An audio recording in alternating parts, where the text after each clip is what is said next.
À plus de 350 milles nautiques de la terre la plus proche, l'équipage du voilier Esprit de Corps 4 a sauvé d'un naufrage 6 Canadiens qui participaient à une course océanique entre l'île d'Antigua et les Bermudes. Gilles Barbeau, le capitaine à bord, était loin de se douter qu'il allait vivre un des moments les plus intenses de sa vie. Voici son histoire.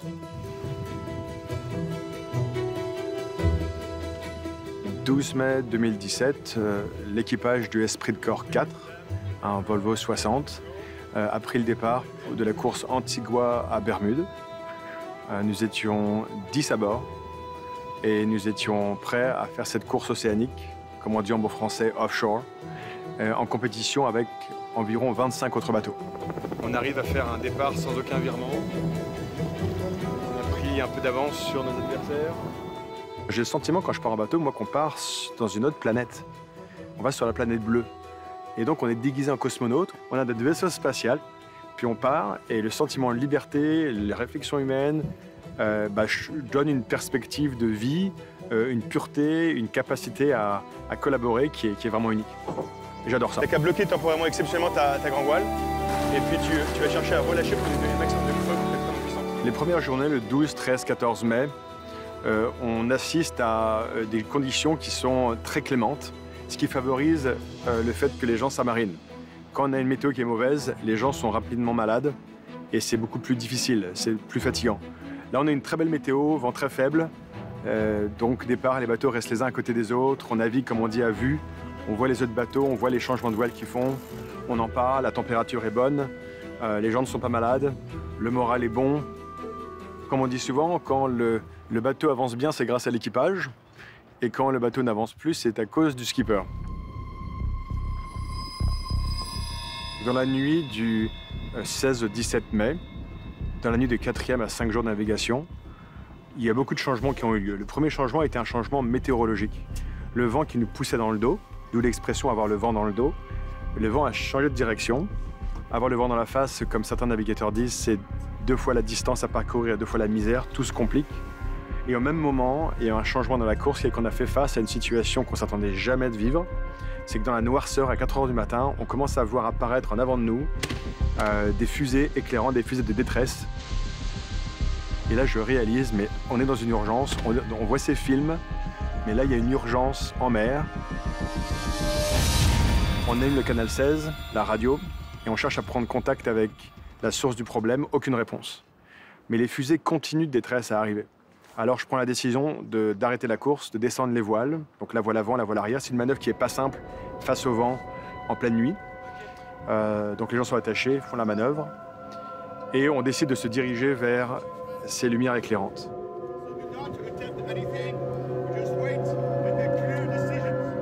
Une vingtaine de minutes plus tard, nous avons un contact radio qui s'établit. Et là, on entend, et là, c'est Mayday, Mayday, Mayday, this is Monterey, Monterey, Monterey. We're getting ready to abandon ship.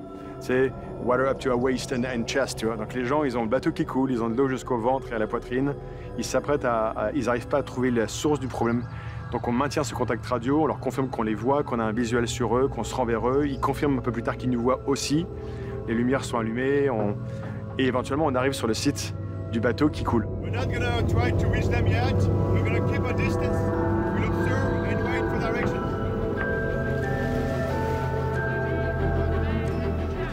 Ready to abandon ship. Ready or waiting? Je pense que c'est important de considérer cet aspect-là, que quand on est où on est à ce moment-là, on est à 350 000 nautiques de la Terre la plus proche. On est à 1000 km ou 1500 km de la Floride.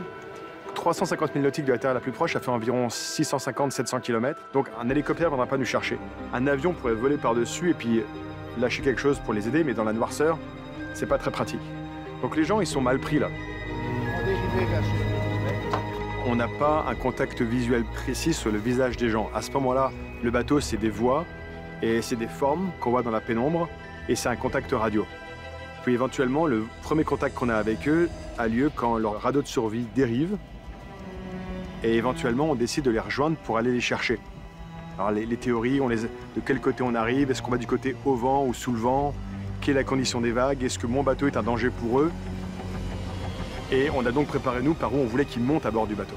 Donc on décide qu'ils montent par la poupe, à l'arrière du bateau. Et donc, finalement, le contact visuel se fait.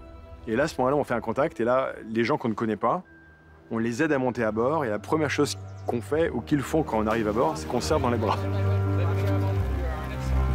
Quand j'en parle avec eux aujourd'hui, une personne me dit « Tu sais, Gilles, quand je suis arrivé à bord du bateau et que je suis monté du radeau de survie, que tu m'as mis la main sur mes épaules et que tu m'as dit « You're home, you're safe now », il dit « Tu peux pas savoir ce que ça veut dire pour moi aujourd'hui. » Parce que c'est un moment où j'ai réalisé que j'allais pas mourir.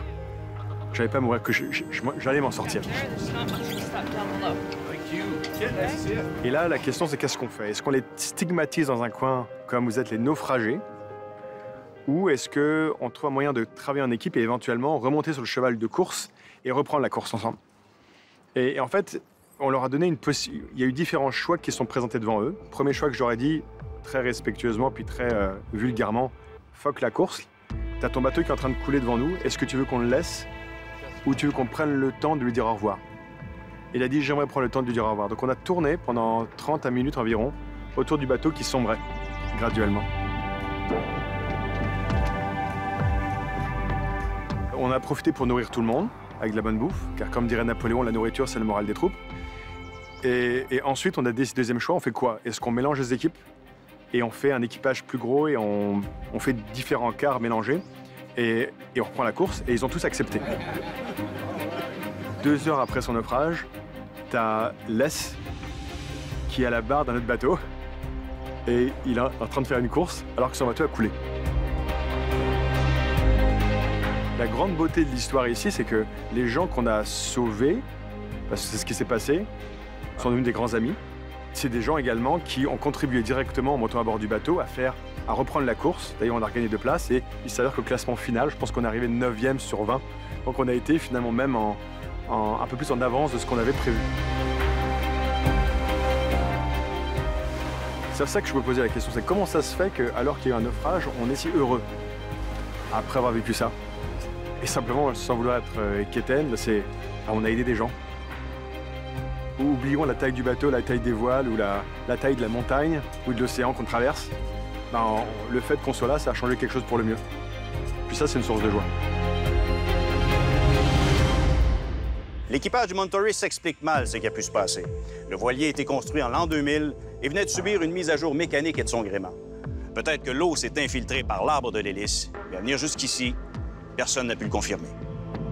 Georges Leblanc a parcouru 326 000 milles nautiques. 97 du temps, tout s'est bien passé. Mais à 3 reprises, l'océan a tenté de l'avaler, lui et son navire. Moi, je suis revenu d'un endroit que, habituellement, personne ne revient vivant.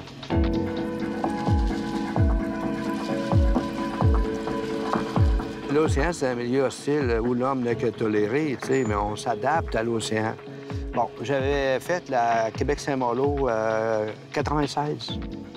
Ça avait bien été, avec mes amis amateurs. On avait bien fait. On était la première équipe qui terminait la course dans les temps. Mais en 98, là, c'était le contraire. Je me suis lancé dans la course en solitaire pour aller faire la route du Rhum. C'est là que j'ai rencontré l'ouragan Daniel, où elle m'a rencontré la mère nature. On voit que c'est elle qui est la maîtresse, avec une tempête combinée. Ah, il n'y a plus rien, là. Le bateau, il a chaviré une vingtaine de fois. J'étais attaché en dessous, tout démoli, tout à... Tu te tiens pas debout au vent, là. Tu es attaché avec des harnais, puis tu t'attaches après le mot, puis quand le bateau vire à l'envers, tu retiens ton souffle pour être capable de survivre. C'est sûr qu'après une vingtaine de chavirages, tu te dis, je suis pas sûr, il va faire encore long. C'est sûr que quand tu peux pas manger pendant 2 jours et demi, puis que faut que tu te caches du vent parce que mais tu restes toujours dehors. En dedans, c'est impossible. Il y a déjà 3 pieds d'eau. C'était tellement extrême, là. Ça a pris 2 pétroliers. Le premier pétrolier, il sortait de l'eau à moitié, puis son capitaine, après 3 passages, pour essayer de s'arrêter proche de moi, il n'a jamais réussi. Il ventait trop.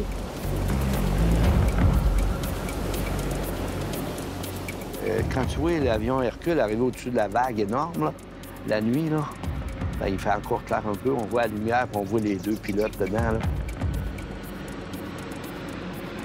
Petite boule dans l'estomac, tu sais, tu dis, ah, c'est là, tout se passe là. Hein? La petite boule, là, ça passe vite, là, quelques secondes. Là. C'est pour ça que tout le monde dit « T'as-tu eu peur? » Non, j'ai jamais eu peur. Moi, même ils ont fait des études sur mon cerveau quand je suis revenu pour savoir pourquoi j'avais pas peur. J'aurais dû avoir peur, d'après eux autres. Là. Non, t'es là, tu le vis. T'es au mauvais endroit, au mauvais moment. Tu serais-tu bien chez vous, les deux pieds sur le pouf, à regarder un film avec ta blonde?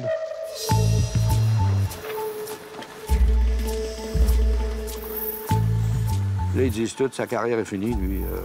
Il retournera plus jamais en mer. Non, j'avais le goût d'y retourner tout de suite, moi. En 2003, on s'est engagé sur notre course à aller au Brésil, en double, la Jacques Vabre. On était dans les premiers avec les deux meilleurs au monde en avant. On était tout fiers. On avait pris le départ, premier sur la ligne, mais 12 heures plus tard, on frappe les conteneurs. Les containers sous l'eau, c'est qu'un paquebot qui... Oui, il a échappé une vingtaine de conteneurs, puis là, ils calent en dessous de l'eau, mais pas assez creux. Puis ils sont à 5-6 pieds de la surface. Fait que quand notre quille de 15 pieds de tirant qui frappe ça à toute vitesse, le bateau est à zéro. La priorité, c'est les humains. Le bateau, on perd des sous, on perd un bateau. J'en ai eu qui n'étaient pas assurés. Puis, tu sais, tu dis, on est en vie. Bon, on verra ça après. Fait qu'en 2008, on avait un autre bateau. On avait fait des courses avec, de très belles courses, jusqu'au-delà du sac arctique par là-dessous. La navigation de nuit, c'est pas toujours facile. C'est pas mal stressant des fois. Comme à soir, le vent a monté jusqu'à 30-35 nœuds. Mais on est au travers, on peut abattre. C'est sûr que des fois, le voilier, il s'emballe 13-14 nœuds. On a réduit la voilure pour la sécurité. Comme de quoi qu'on est bien prudent. On rentre pas aux îles de la Madeleine dans le mauvais temps. Ça sert à rien. Dans 3-4 heures, ils ont dit que le vent baissait énormément. T'sais, il tombait à 20 nœuds au lieu de 40 nœuds. Ben, ça va être le calme, hein? Fait que... Puis là, c'est là, dans le Golfe, en 2008. Là, il y a un arbre qui a passé à travers les trappes. Là, on était 6 à bord. Ils ont été traumatisés, la plupart. Fait que les canaux de survie, les habits de survie étaient mis 7 minutes à peu près. Puis, ben, les canaux, on a deux. On les attache ensemble. On était encore attachés au bateau. On ne sait pas pourquoi. Puis, j'ai plongé en dessous de l'eau pour couper la corde qui nous retenait au bateau. Le bateau est dépassé à peu près 6 pouces de surface. Il est à temps. Puis, quelques minutes après, il s'est levé debout comme l'étrave en l'air, 65 pieds dans les airs, là. Il en restait au moins 40 pieds en dehors. Puis, il est descendu bien tranquillement jusqu'au mât. Puis, il est parti. Si on avait été attaché encore après, on s'en allait au fond du Golfe.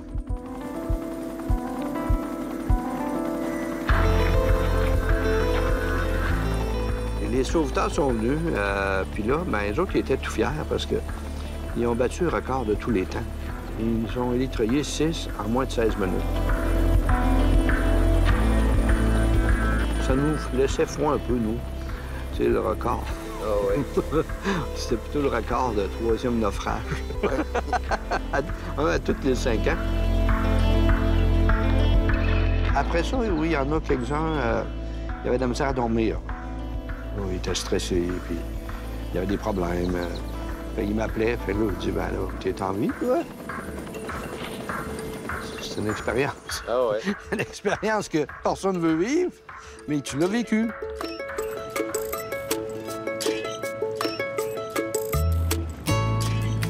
Il y en a qui ont le mal de mer, c'est chronique, là, puis ils veulent venir.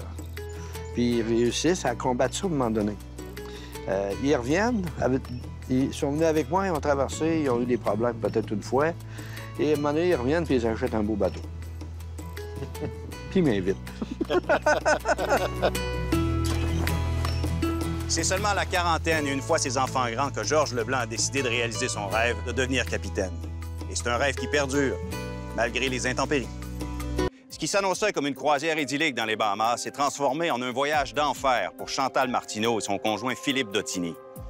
Comme 4000 autres passagers, ils ont dû affronter la violente tempête Grayson entre les Bahamas et New York. 3 jours d'anxiété extrême où ils ont vu la mort de près.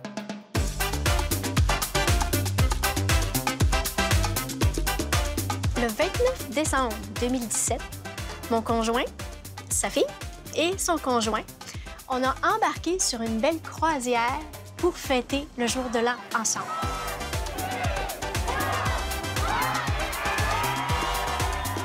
Puis l'esprit était vraiment à la fête, on était heureux tous les quatre. Puis c'était vraiment un de mes rêves de partir avec les enfants comme ça.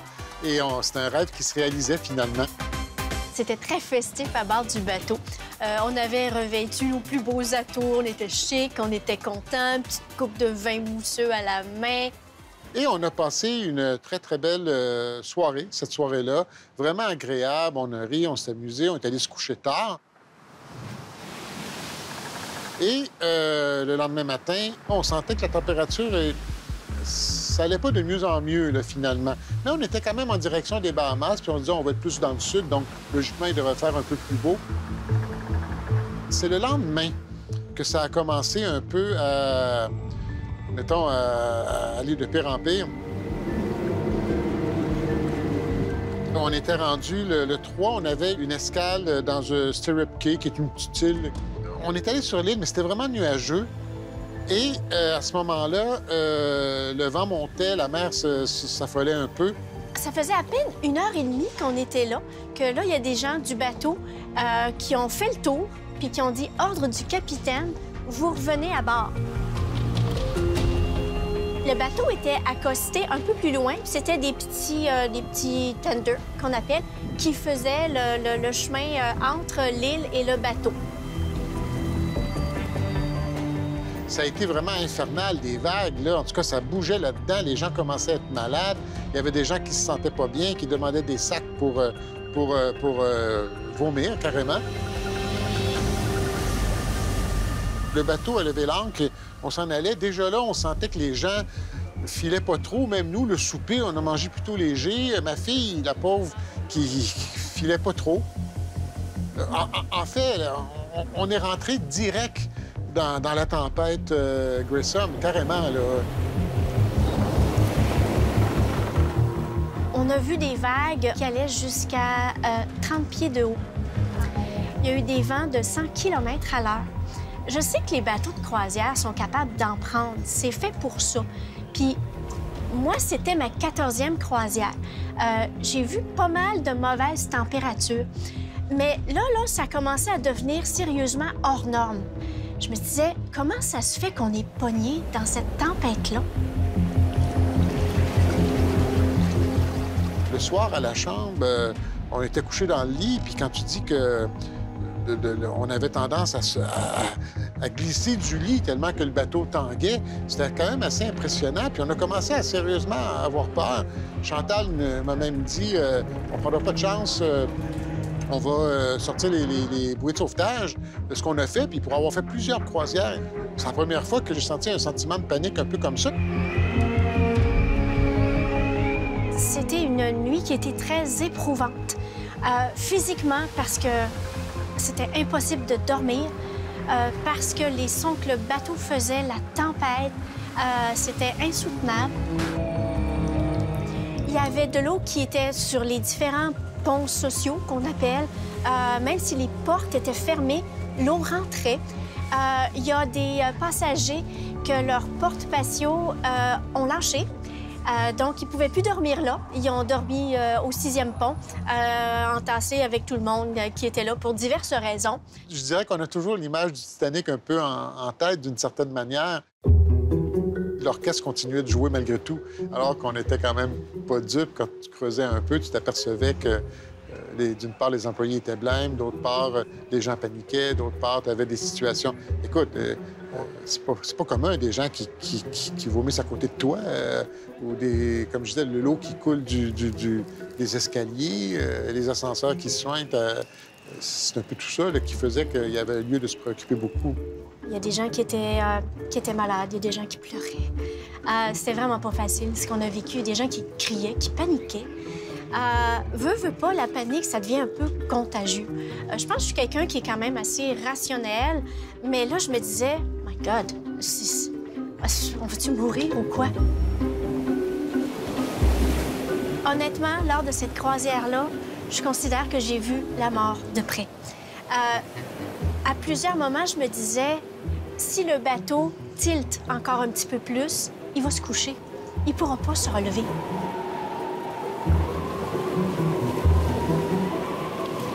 Je me sentais démuni, finalement. Puis c'est le fait d'être démuni qui faisait que j'avais peur. Sauf qu'à un moment donné, il y a aussi un genre de lâcher-prise où tu te dis, bon, ben regarde, on est en famille. S'il arrive quelque chose, au moins, mais les gens que j'aime le plus sont autour de moi. Je me résignais pas. Je me disais, on va s'en sortir. Il me semble que ça n'a pas de bon sens qu'on meure là. J'ai eu cet espoir-là tout le long. Et quand les vents ont tranquillement diminué, quand la pluie a cessé, les vagues... Ah, tiens, c'est des vagues de 20 pieds, c'est moins pire. Oh, on est rendu à 10 pieds, je pense. Je me disais, ouf, on va s'en sortir. On avait juste hâte de revenir, finalement. Et c'est dommage parce que c'était un peu un rêve brisé émotivement. Rationnellement parlant, on a un peu craint pour notre vie, c'est sûr. Mais émotivement parlant, c'est un voyage gâché. Et je pense que ça vient d'une erreur de jugement du capitaine, ça vient d'une erreur de jugement de la compagnie de croisière. Ça s'est un peu mal terminé dans le sens que on était en pleurs. On est sortis du bateau, on pleurait, on était tristes tout le monde.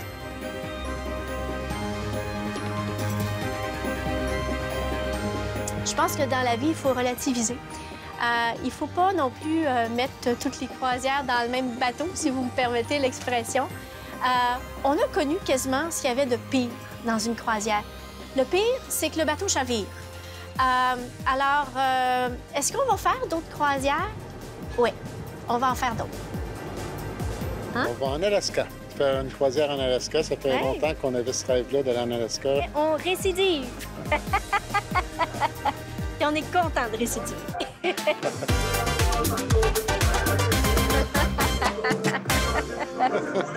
Malgré la peur, une croisière demeure relativement sécuritaire. Mis à part le tristement célèbre naufrage du Costa Concordia qui a fait 32 morts, seulement 4 paquebots ont coulé au cours des 20 dernières années, avec un bilan limité de 3 victimes. Aujourd'hui, plus de 500 navires de croisière naviguent quotidiennement sur les eaux de la planète et ils accueillent en moyenne 20 millions de passagers par année. La mer, qu'on voit danser le long des golfes clairs. Mais qui l'a déjà vu tempêter avec des bourrasques de vent si fortes qu'elle fait chavirer un navire de 300 tonnes? Eh bien, c'est le cas de Dwight Jerome, un pêcheur Micmac de Gesgapegiag qui a bien pensé mourir.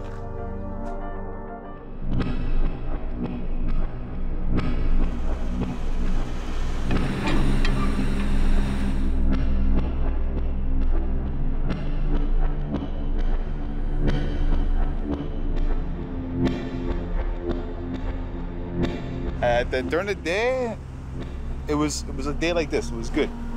But when we came back to Fox, that's when we had the worst weather. It was unexpected. It surprised me at least. It was a hell of a surprise. Moi, dans le brouillard, ouais, c'est assez pénible. Oh, on se fait surprendre des fois par des vagues assez immenses. On avait annoncé jusqu'à 50 nœuds. Finalement, on a eu du vent jusqu'à 86 nœuds. Ça, c'est vraiment pas des conditions pour être en mer. We couldn't steer the boat. All we could do is just go forward and reverse. And we tried to go reverse, but the current was too strong. It was unreal. I didn't even know it was such a rush. I didn't know what was really going on. But once we hit the rocks, like, oh, jeez, yeah, you feel it. You feel it everywhere in your legs. It's like a big shock. I was in the kitchen. You see all the lights, all of everyone from Fox River, they're all here. You see all the lights, all the cars, the sirens. I was sitting on around the table, and I would put my feet against the wall here just to keep myself still and braced. That was a weird feeling. Because I'm like, you see the water, and then you see everyone else, it just, like... Honestly, I think at the time, I was in shock, but I was like keeping myself focused. If I could stay calm, then maybe that'll help the others to stay calm too.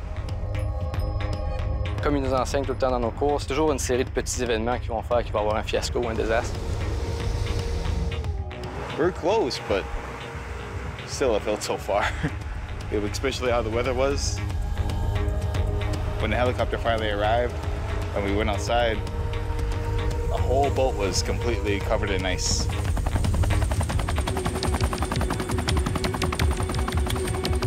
Oh, it happened so fast. I did not expect the big pull. That was like, I didn't know it was gonna be that intense. It just right there and quick. I couldn't breathe. It was like that. Almost took my breath away.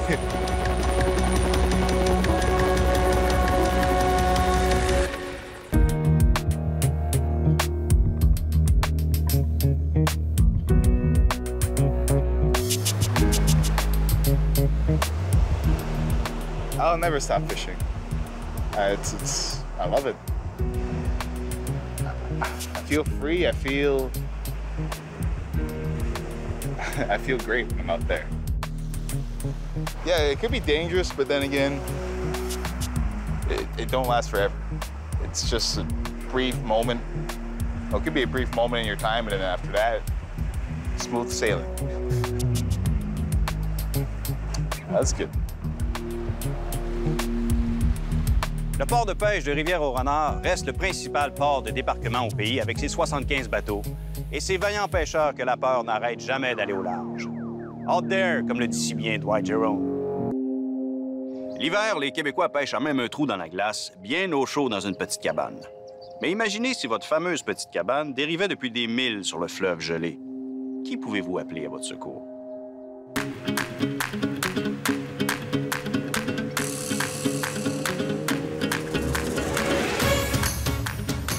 C'est nous autres qui avons un mode de vie particulier, une 7e génération, à vivre des îles. Tu sais, mon grand-père qui a courtisé ma grand-mère en chaloupe à rame pour la ramener sur son île, en canot à glace l'hiver.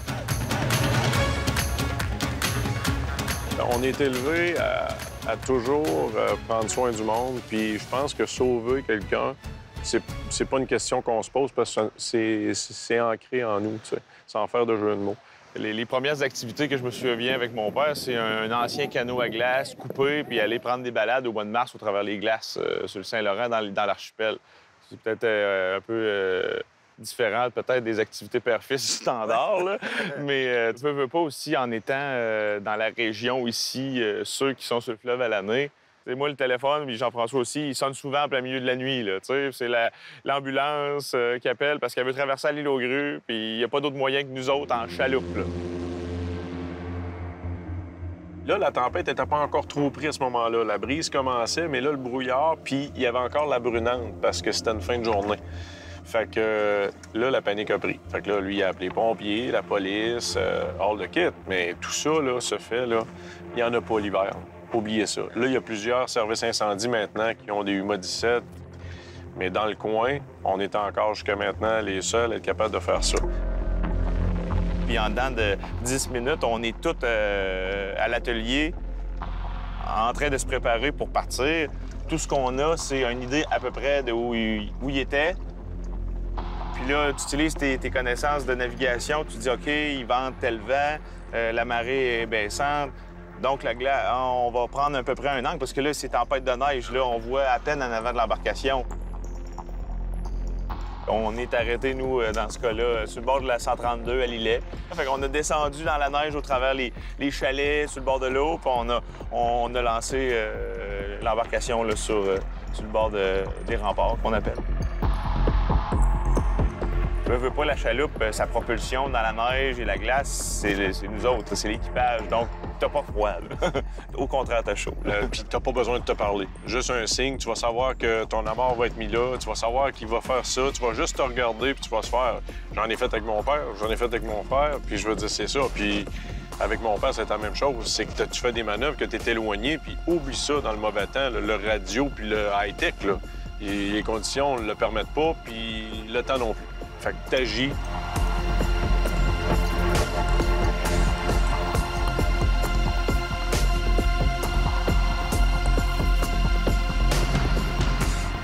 La banquise n'était plus banquise quand on est arrivé, là. Ça avait commencé avec la vague. Là. Tu sais, vu que la banquise s'est éloignée au large, avec la vague, la tempête qu'il faisait, bien là, ça casse.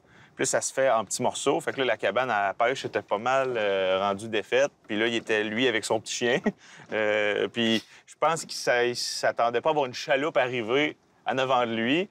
Il a eu le réflexe de vouloir courir vers nous autres. Puis là, on lui a dit « Non, non, non, tu bouges pas, on va aller te chercher. » Parce que là, ça cassait partout autour de lui. Je peux vous dire qu'il n'avait pas réalisé qu'est-ce qui se passait tant que ça. Parce qu'il se pensait près du bord. Tu sais, il n'y avait plus la perspective de où il était.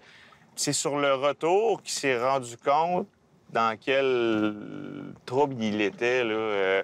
Le temps que ça a pris, la distance que ça a pris avant qu'on revienne au bord.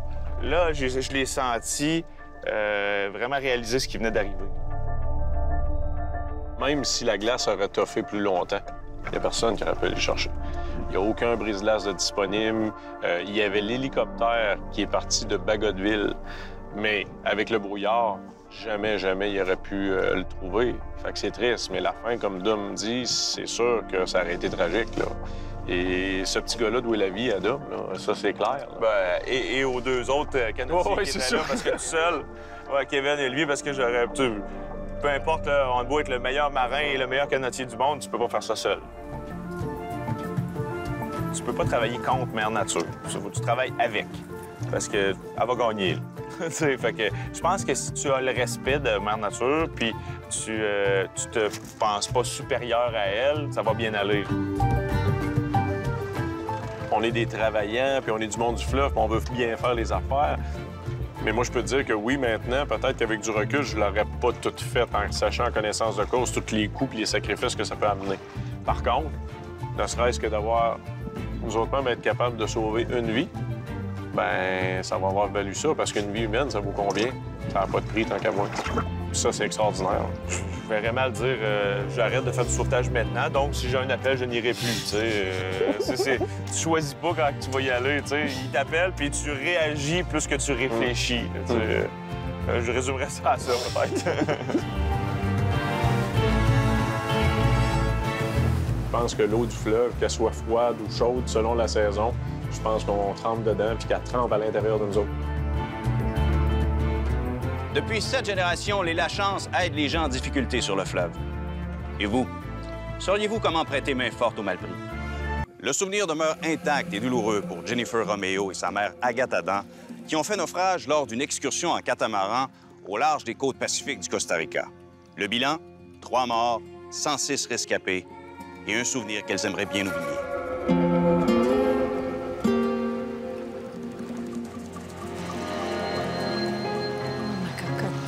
On a vécu des choses. Ma mère et moi, on part souvent en voyage ensemble. Donc, on a planifié d'aller au Costa Rica.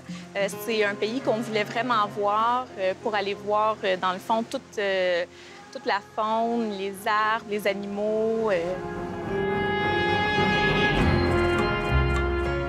À notre arrivée, on a pris une excursion en catamaran de la marina et on s'en allait sur l'île de Tortuga.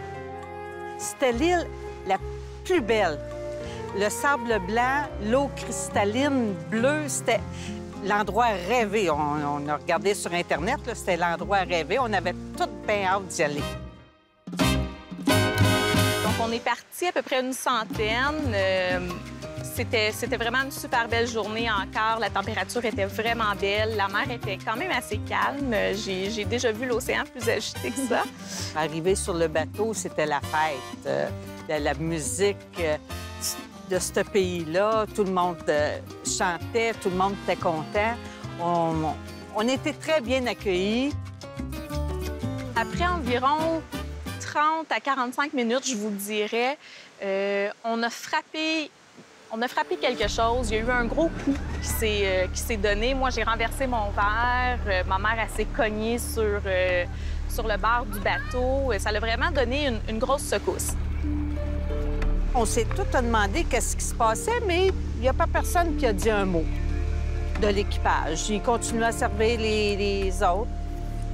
Mais à peu près, je dirais, mon Dieu, un autre 15-20 minutes plus tard, le capitaine, en tout cas, on nous a annoncé qu'il y avait un trou dans le bateau.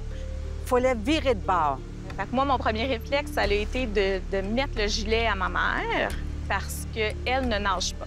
Donc ça, c'était vraiment primordial pour moi. Après, j'ai mis ma veste à moi. Puis dès qu'on a fini d'attacher les vestes, là, on a vu l'eau commencer à embarquer sur le bateau. Et puis là, à ce moment-là, ça a vraiment été un choc. Là, je voyais un peu l'ampleur de qu'est-ce qui se passait. Puis je constatais, dans le fond, qu'on était pour faire naufrage. Et puis là, l'anxiété a augmenté un peu plus.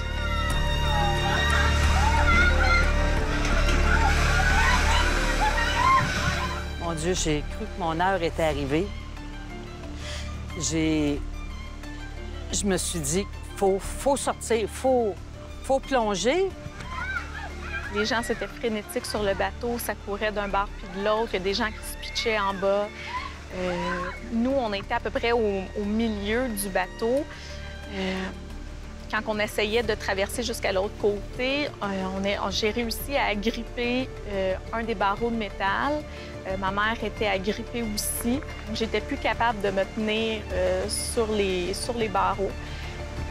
Donc, à ce moment-là, j'ai tombé vers l'eau qui montait. Et puis, je me suis ramassée à être prise entre une table et une chaise qui était soudée sur le bateau. Moi, je pensais que je restais là. La succion du bateau était tellement forte que moi, je pensais vraiment que je m'en sortirais pas. Là, quand je l'ai vu tomber dans le fond, j'ai dit non, c'est pas vrai, ma fille, elle mourra pas toute seule. C'est pas vrai. Fait que là, moi, je me suis lâchée. Puis, rendu où ce qu'elle était, l'eau, elle montait, là. Nous, là, on était dans l'eau, là. Fait que là, j'ai regardé ma fille, j'ai dit, Jen, faut sortir d'ici, faut que tu montes. Elle dit, maman, elle dit, je suis poignée là, je suis pris, je suis coincée. Bien, j'ai dit, je m'en colique. Monte en haut. Fait que j'ai tiré du plus fort que j'ai pu. Je me suis déchiré toute l'arrière des cuisses pour être capable de sortir de où ce que j'étais. Puis on a réescaladé jusqu'au barreau de métal qui se retrouvait en haut de nous. Le bateau, il descendait. Puis moi, j'ai été capable de grimper de l'autre côté, mais ma mère était prise dans les barreaux. Mais là, moi, tout ce temps-là, j'avais mon sac de plage accroché à mon épaule. Puis là, bien, ça a donné bizarre. Le sac de plage, il a comme accroché dans le bateau. Fait que là, ma fille, elle me tirait en haut, puis le sac de plage me tirait par en bas. J'avais de la difficulté. On était en dessous de l'eau, puis j'essayais de la tirer, mais elle suivait pas. Elle avait beau me tirer, mais ça remontait pas.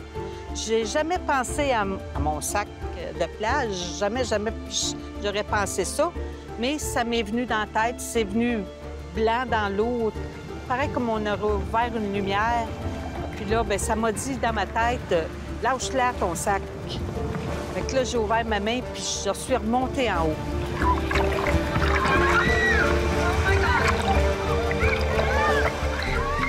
Là, la seule chose que je faisais, c'est que je m'assurais que ma mère était accrochée après moi pour pas qu'on se perde. J'aidais les gens à embarquer sur des kayaks. J'essayais de gérer un peu la panique des gens qui avaient là parce que tout le monde crie pour essayer de retrouver un enfant, un mari.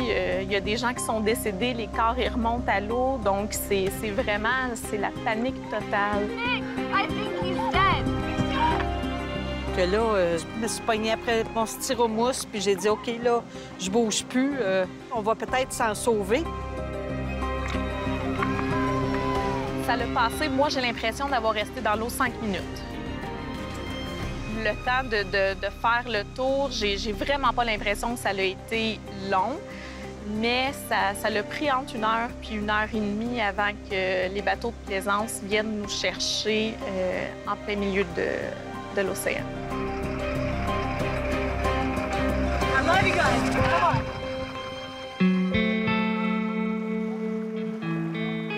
Moi, ma fille est rendue sur un piédestal. Ma fille, elle m'a vraiment sauvé la vie parce que si ma fille n'est pas là, excusez, je suis pas là, moi. J'ai jamais eu un choix dans tout ça. On peut pas laisser d'autres êtres humains dans le besoin comme ça puis pas rien faire. Puis moi, c'était C'était impossible. Je ne sortais pas de là si j'avais pas ma mère avec moi. Elle peut pas faire mieux pour sa mère. C'est la plus grande preuve d'amour qu'elle a faite. Je suis encore touchée. C'est mon bébé.